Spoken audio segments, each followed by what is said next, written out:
we go. Good morning again. My name is Dona Mitchell. I am with Aging Advantage here today with another educational opportunity to make connections with local resources that could help with food, housing, or isolation struggles post-demic world. And today your presenter is myself. I will be talking today about the stress of caregiving, handling the stress of caregiving exactly. Okay. So here we go.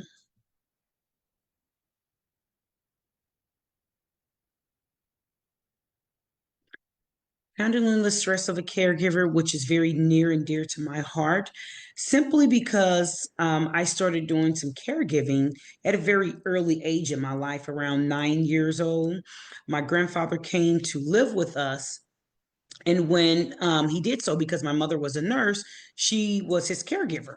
So, what she did, because I was inspiring to become a doctor for my career path, I thought it was exciting to have somebody, a patient in our own home, direct where I can, have access to them. So he had all these different not stress, ailments, medical ailments going on where he ended up having to have one of his legs amputated. And then later on, he ended up having a colostomy bag. So I would help change the colostomy bag, even, help prep the gauze and different things that he needed for his leg to make it stay clean and make sure he doesn't, get any type of infections in it. So those things were exciting to me. I was even his companion. I would have a companionship with him. So sit there and talk, and he would tell me stories about himself as a kid, or throughout his life, teenage years, and different things like that. How he grew up in his home.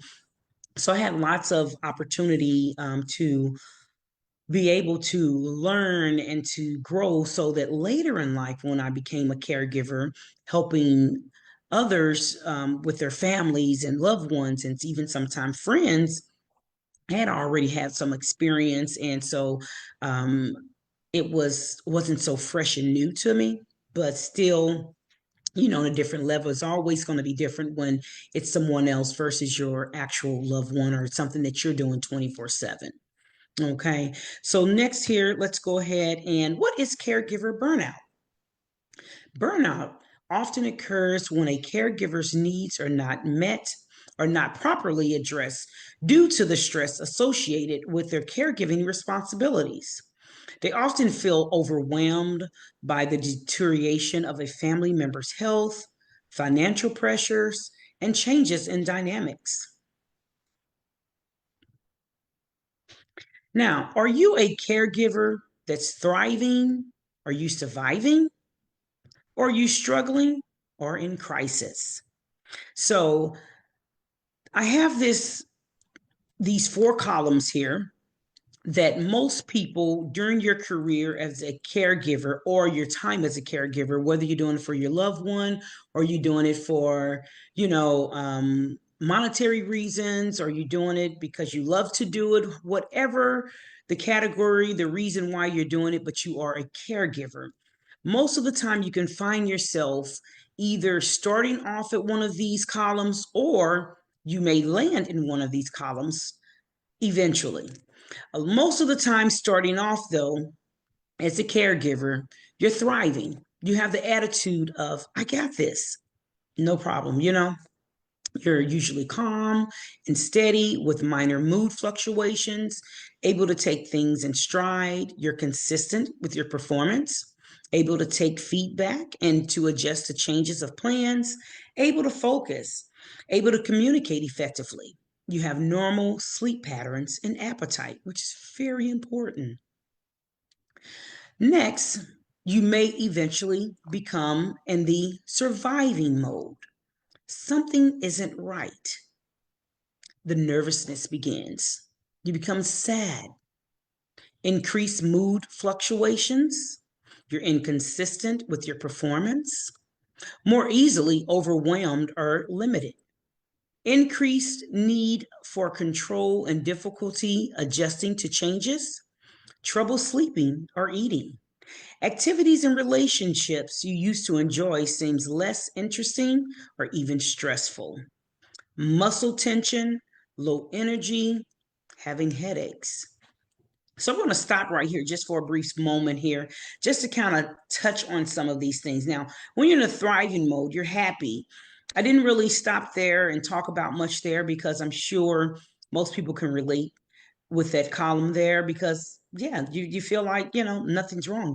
I got this attitude. But when you become in the surviving mode where you know that something isn't right and you start displaying some of these different mood swings or attitudes, that's when you know it may be time to call on for some extra help. It's okay. It's okay to call on help.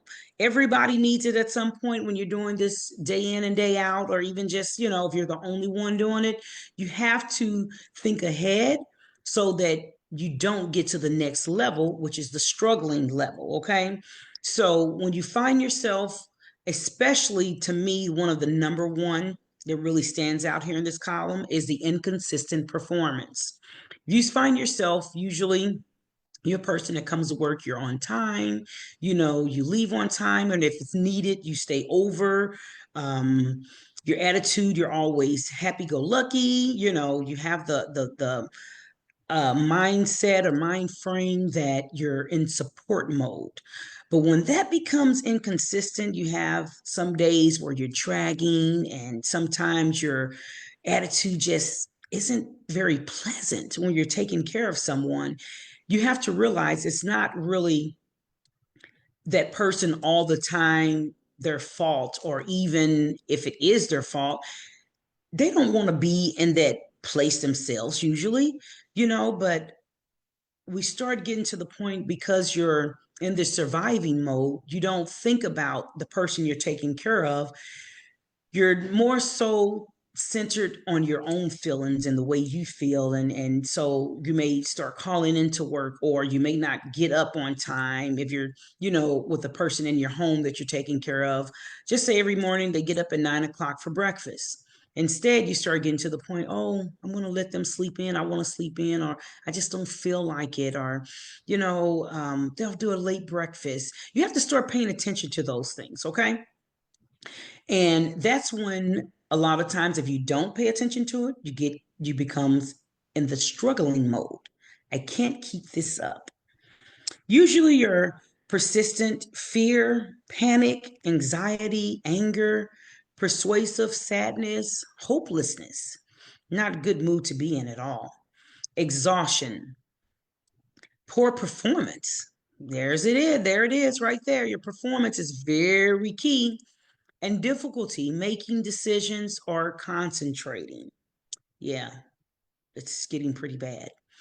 Avoiding interaction with coworkers, family, and friends.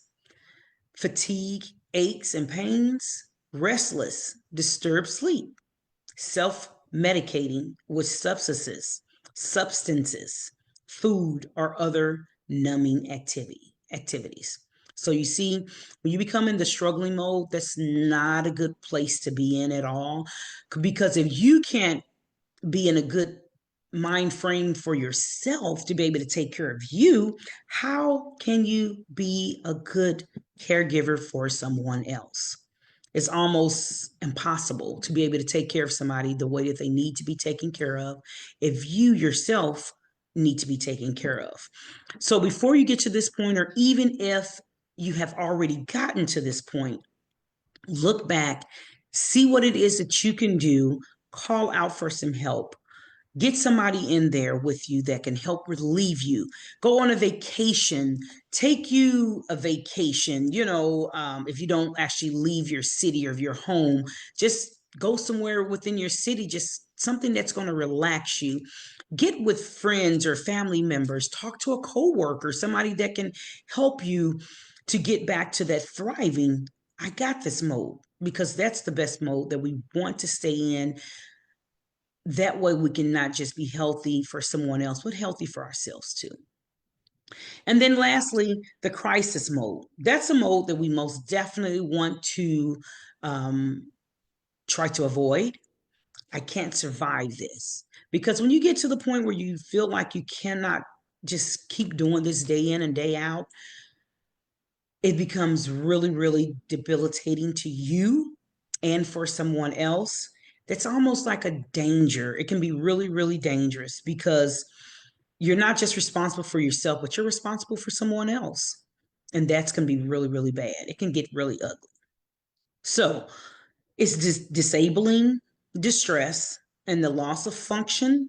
You start having panic attacks, nightmares, or flashbacks, unable to fall asleep or stay asleep. And you know you need your sleep in order for us to function right. Intrusive thoughts, not good at all. Thoughts of self harm or suicide, there it is again, not good.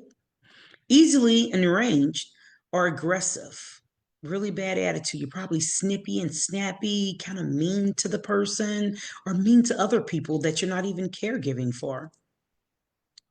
Careless mistakes on an inability to focus. Now, that's really tough, or it can be really hard because what if you are having to give somebody medicine and you give them the wrong dosage or the wrong amount of medicine that you're giving them because you just can't stay focused. You're not really into what you're doing. You're not loving what you used to love anymore. It's becoming just really, really bad for you. You're feeling numb, lost, or out of control, withdraw from relationships, dependence on substances, food, or other numbing activities to cope with. Again, there we see that again. And those are, of course, things that we just don't want to get to that mode because, as you can see, they're not so good anymore. They're not happy. They're not in a place that a person needs to be in when they're caregiving. It can become really dangerous for the caregiver themselves. So we want to try to avoid that at all costs. Now, here are some risk factors for caregiver stress that include being a female. Most caregivers are females. Having fewer years of formal education. So if you are somebody, just say like when I was a kid, if I didn't have my mom that was already in the field, and of course, being a kid, you can't be employed as a caregiver. But had I never had any type of educational background and started caring for others, just say if I started at 16 or 17, okay, still in high school, making it a profession for myself or just helping someone out, um, it can be that can be another thing because you really don't know. Yeah, experience helps you out a lot, but at the same time, when you go and get the proper education to go in this field, it's going to help you to avoid the caregiver burnout. Okay, living with the person you are caring for.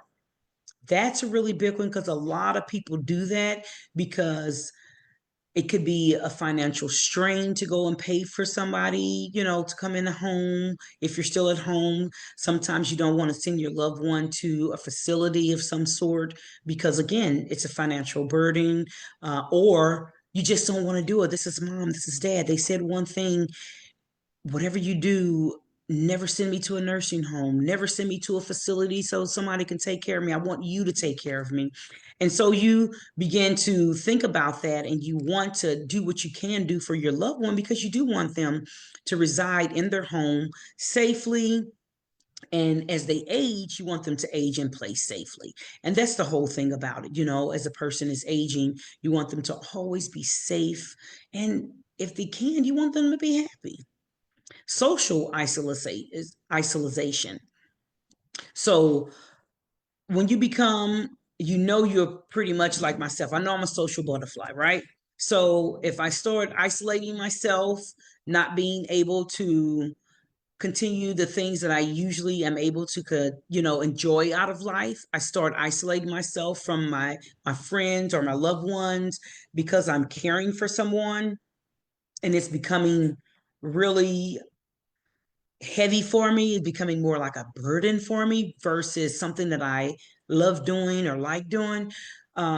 I have to reset my mind, reset my thoughts and my activities. I have to start reaching out to siblings and, other loved ones or friends, or even companies. People do this as a profession.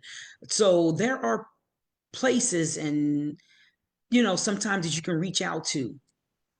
So having depression, when you feel like you're in a depressed mode, something is different about yourself. Again, it's time to reach out. Don't keep on carrying that load when you know you can't. You have to reach out. Financial difficulties. Most definitely, you reach out to the different resources that are out here. That's why Agent Advantage, I do love this company because even though we have which is a nonprofit side, and we also have a profit side, but the thing about it, we specialize in helping people find what they need in their communities or surrounding communities to help people with being able to age in place at their home, because a lot of people want to stay in the familiar place, what they're used to, and that's usually their homes.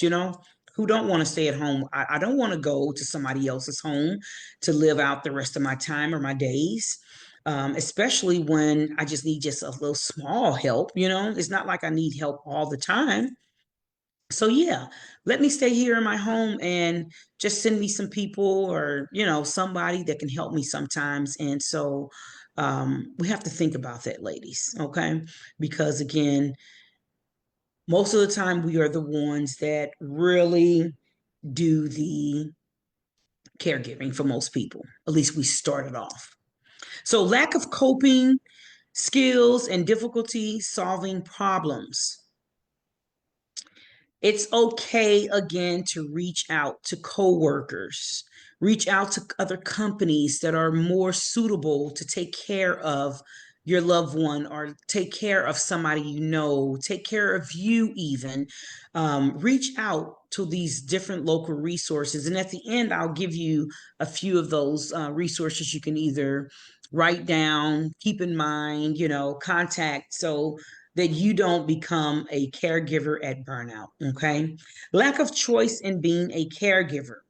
Okay. So when you are a caregiver and just say you're doing this for a company and you've been having this one client that has a few different ailments that you have to do, just say you have to do all total care for them. Okay. Total care, usually if you have to bathe them, clean them up, you have to cook, you have to clean their home for them, you have to wash their clothes, do the laundry, you have to grocery shop for them. Total care, you have to really be careful about because you only want to do so much for so long by yourself before you actually need or you call on someone else or you have the company that you're working for. Say you used to do it 5 days out of the week, but if you start expressing or experiencing any of those caregiver burnout, um, things that we just talked about in the previous slides, you want to go ahead and reach out to your company, your employer, and let them know, hey, I know I usually been doing Mr. So and so for the last, 6 months, 5 years, Monday through Friday, with very minimal, relief or help. But I'm really getting to a point that I think it's becoming more of a burden for me than more of a help for that client. So I think I want to go down to 3 days out of the week. Okay. And let's just see how that goes because I think I need more help and more time away than I do being there because it's really taken a toll on my life and on my self care. I need something different, okay? And it's okay. It's okay. It's totally okay. You just, have a talk with them, let them know how you're feeling. They'll understand because they want you to be healthy. They want you to be somebody that's going to thrive in what you're doing. It's not good for you to um, be at the struggle mode. Okay. Now, if you're a caregiver, here are some signs you may be experiencing caregiver burnout. Again, reduced energy, becoming uncharacteristically impatient or argumentative with your loved one for whom you are caring. That is very, very important. That happens quite often, more than we can realize, more than we wanted to. Again, reach out for some help.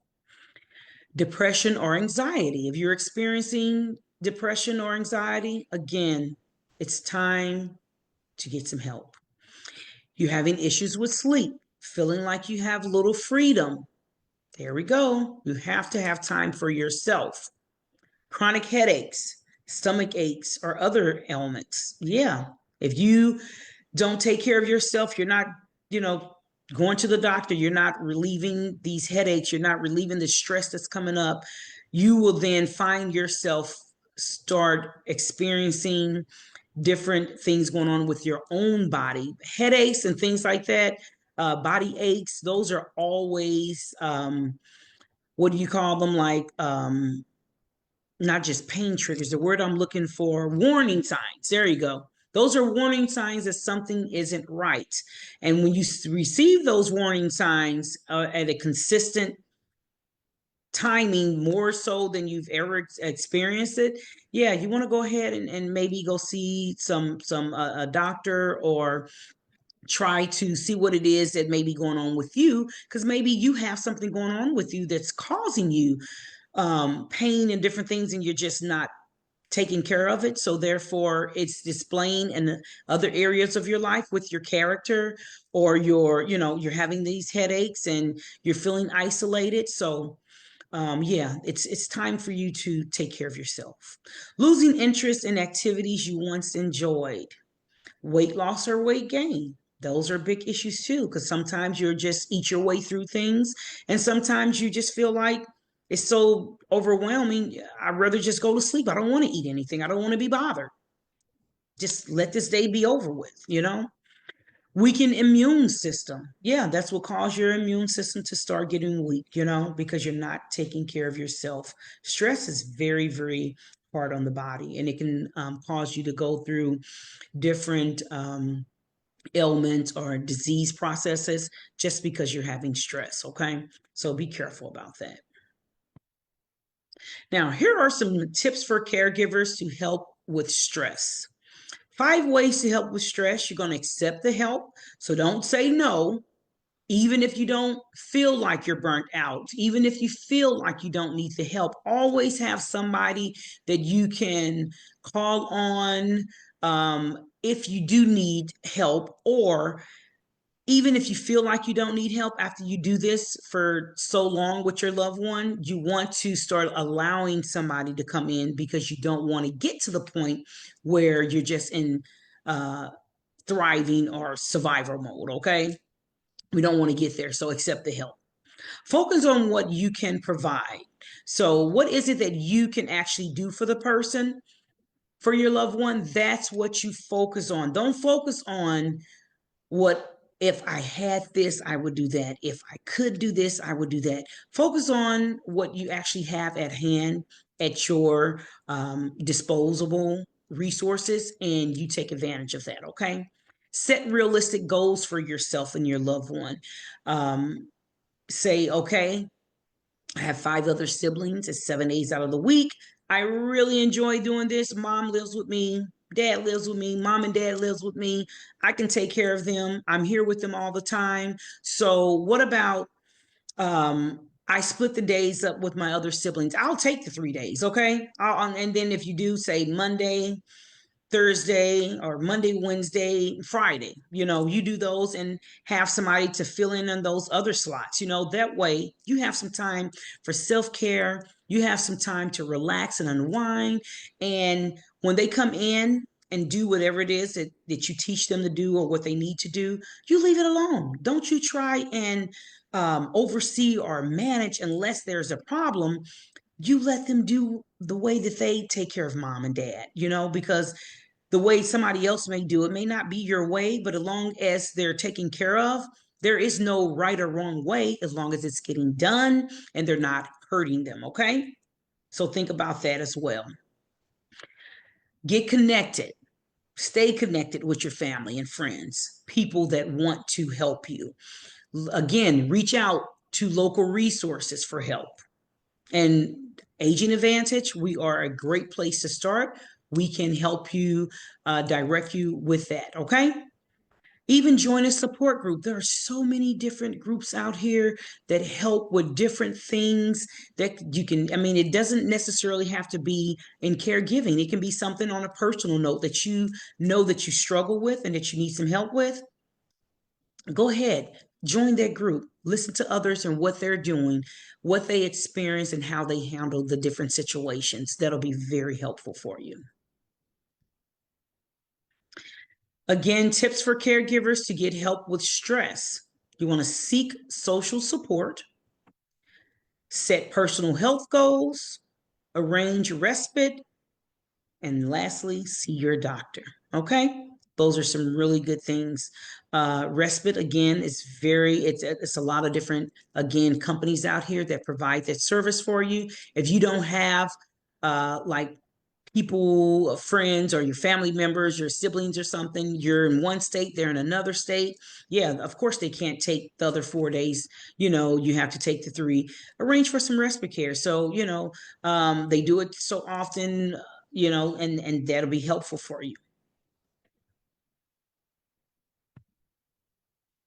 Now, 5 steps for first time family caregivers. Because caregiving is hard sometimes. It can become hard. Caring for a family member or close friend who is aging is one of the most important roles you can play in that relationship. And the one of the most complicated as well, okay? Because it's somebody that you really you care about them because they're your close friend or your family member. And as you see them aging, that can be very hard, not on that person, but you too, because you once seen mom or dad, driving and getting up, going, doing their own grocery shopping. And now you have to do that, their special diet that they may have grocery shopping, and you're not on that special diet and you want to continue to enjoy your good foods. Those things can be very complicated at times and become a little stressful as well. Now, the caregiving can happen suddenly with an accident or disease diagnosis, or start gradually with driving your loved one to get groceries or see a doctor. Wow, that most definitely, because at any point in time, it can happen to any of us, any one of us.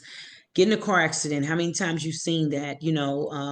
Person, they were fine and then they get in a really bad car accident and they become paralyzed, and that changes their whole life, and when it changes their life, guess what? If you're the person that's taking care of them, it changes your life too, because you used to be able to get up and just, do your own showers and your own food and groceries, but now you having to take care of your close friend or loved one. You have to not only do it for you, but you have to do it for them too, because you want them to be encouraged in life, and you want them to get well or better, or being able to live their days out as healthy as possible. Also, if you feel you may be a caregiver in the future for a spouse, relative, friend, have this conversation long before you become a caregiver. So, as again, just say you and your mom been living together ever since dad passed away, and just the two of you, and you know that they are getting older, you're getting older. Start having those conversations, those talks. Mom, well, if we ever get to a point in time in life where this is going on with you, what do you prefer? What would you like? Would you want to stay at home for me to take care of you? Or would you prefer me to go ahead and allow you to go to some type of facility? Or, let's talk about the finances so that it is not a burden on you if they want to stay at home or if they want to go somewhere. Because they may tell you, honey, I don't want you to take care of me. I want you to continue to live your life the best way you can and just come and visit me.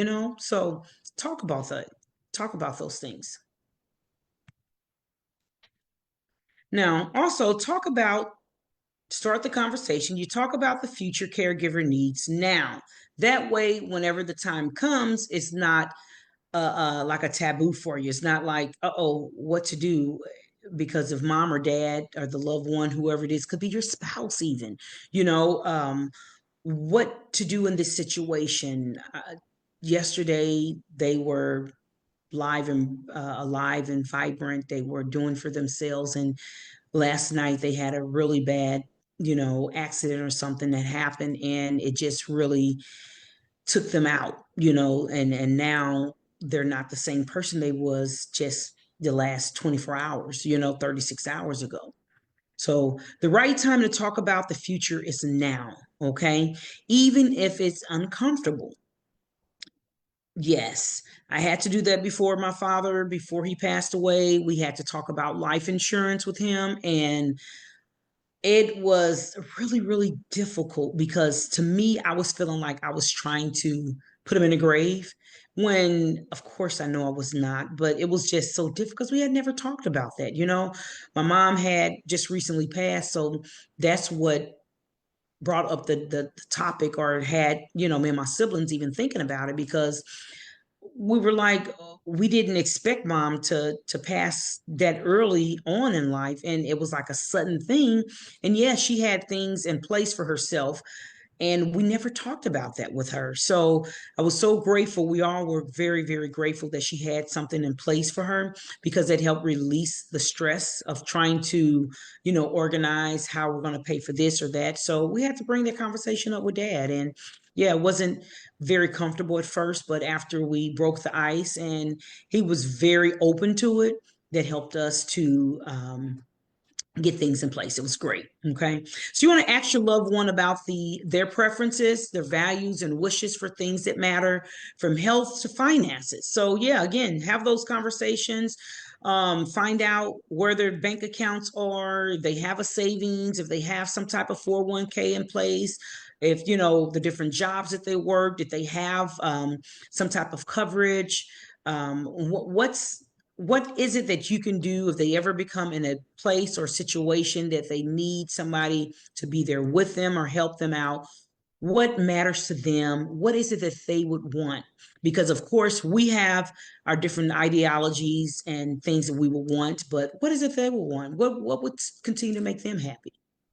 Okay. If you wait until an accident, fall, or serious diagnosis when everyone's stress levels are sky high, your choices may be more limited and more difficult to evaluate. Yes, it's very, very true. Like I said, when we had to have the conversation with my dad, because it had already happened to my mom, it was very difficult because I was feeling like I'm trying to put him in the grave. Had we already been having a conversation prior to mom's passing, I think it would have been a lot easier. So don't wait, guys. Just do it while everybody is still healthy, and make sure when you're having the conversation, you explain to your loved one, I'm not doing this because I want you to go anywhere, God forbids, but most definitely we're doing it now because if anything ever comes up, I want to know what is it that you would want me to do, how you would want me to handle that, because that'll relieve a lot of stress for me, knowing that I'm still doing something to make you happy. Now, during the time when you're starting the conversation, a good way to start it, you look for an opening. You can just be out, having a drive, or you just talked about something happened to one of your neighbors, another loved one. That's a great time because usually a person is thinking themselves, what can I do, or what's going to happen when, things change in my life? They're thinking about it too. They want to talk to you sometime.